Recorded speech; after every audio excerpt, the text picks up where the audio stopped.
Alam po ninyo itong paniniwala at ginagawa ni dating Secretary Harry Roque. Kakilala ko pa naman ito noong araw at hindi naman siguro pwedeng i-deny na hindi niya ako kilala. Pero yung itong kanyang ginagawa, sa tingin ko, opinion ko, insultong matindi sa mga Pilipino at sa Philippine law, sa ating mga batas. Isipin mo, international lawyer siya. Officer of the court siya dito sa Pilipinas kasi siya abogado. Pero ang kanyang pinaniniwalaan yung lakas ng batas sa Europe kaysa sa mga batas sa Pilipinas. Kasi ang kanyang ginagawa ngayon, naniniwala siya ay protektado ng batas sa Europe at hindi siya pwedeng hulihin kahit ng Interpol at ng Philippine government kahit siya merong warrant of arrest dito sa Pilipinas. Dahil siya daw ay protektado ng batas doon. Hindi pa ho siya citizen doon. Nag-apply pa lang siya ng political asylum. Ang kanyang paniniwala, makapangyarihan ang batas doon kaysa makapangyarihan sa Pilipinas dahil hindi daw siya pwedeng hulihin. Yun ang insultong matindi. Samantalang siya ay abogadong Pilipino at siya ay mayroong kaso rito. Hindi naman gobyerno ang kumplena doon sa kanyang kaso. Ang gobyerno ay nag-imbestiga lang. Dahil sa di umano'y kanyang pagkakinalaman sa Pogo operation noong panahon ni Duterte. Kaya qualified human trafficking ang kanyang kaso.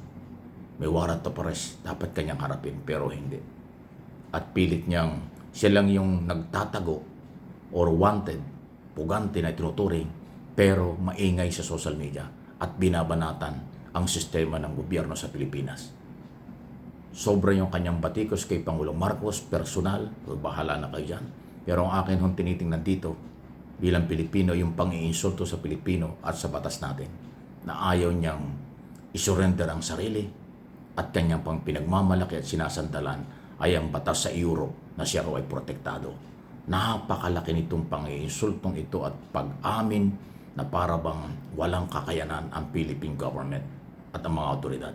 Kaya yung pagpunta at gagawin ni Secretary Remulla na pagpunta sa Europe, kaya dapat yun ay magkaresulta. Pag hindi si Roque nahuli at hindi na pauwi ni Remulla, ibig sabihin, mahina itong DILG Secretary. Ibig sabihin, hindi niya kayang ipatupad yung Philippine law at lumalabas na magiging protektado sa labas ng bansa ang isang katulad ni Harry Roque. Hindi po yan magandang pangitain. Hindi magandang president yan sa ating batas at sa kapangyarihan ng Philippine government sa mga taong merong dapat na panagutan dahil sa mga kasong isinampa laban sa kanya. Ano pong inyong masasabi diyan? Nagkakasubukan na ng kapangyarihan ang ating gobyerno at mga taong nagmamatigas na taguan at ayaw harapin ang kanilang kasalanan at pwedeng pananagutan. Any comment, reaction, malaya po kayo. Okay. Samantala, ito hong issue naman, ito yung malaking problema. Oil price problem talaga. Ngayon po ay ang magandang balita, meron na hong negotiation. Ang Iran at ang Amerika. Okay? At yan po yung ginagawa sa Pakistan. Ang head ng team ng Estados Unidos ay yung Vice President nila. Nagpunta ng Pakistan para makipag-usap doon ang venue ng dialogue ng opisyalis ng Amerika at ng Iran at ng Israel. So, wala nang putukan, parang ganon, nag-uusap na eh. Pero yun hong mataas na presyo ng ating produkto nananatili. Kung paano ibaba, ay dapat ibaba na. Although may bahagyang report na pwede daw hong magkaroon ng rollback next week. Alam mo na. Ngayong linggong ito, by the way, ngayong linggong ito, hindi pala next week. Ngayong linggong ito, every Tuesday nag-rollback. Increase, sana ho mag-rollback ng medyo malaki-laki. Pag hindi ito nagawa ng ating mga oil companies at ng ating gobyerno, baka nga magduda na meron ng pagsasamantala.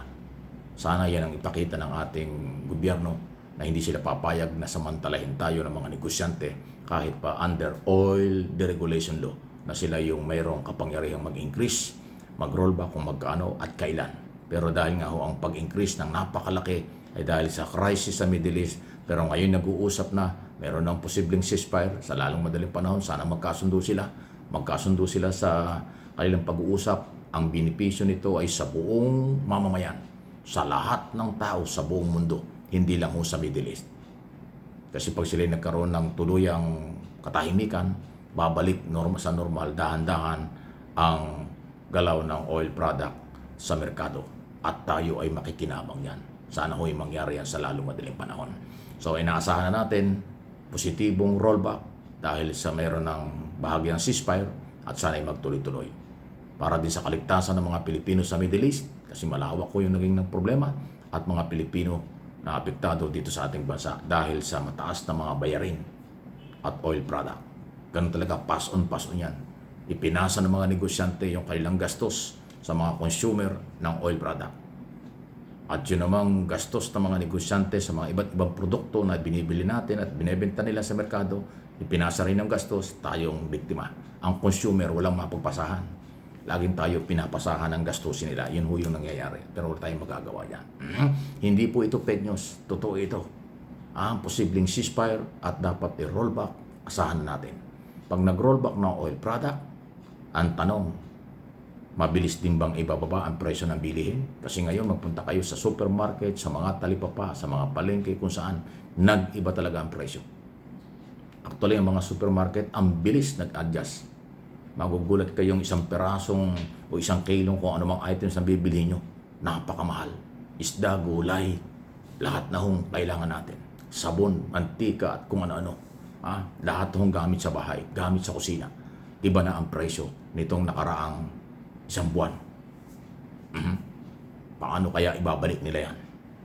Mabilis kayang maibalik? So yan ang trabaho ng Department of Agriculture, Department of Trade and Industry, ipatupad yung monitoring na totoo, hindi press release.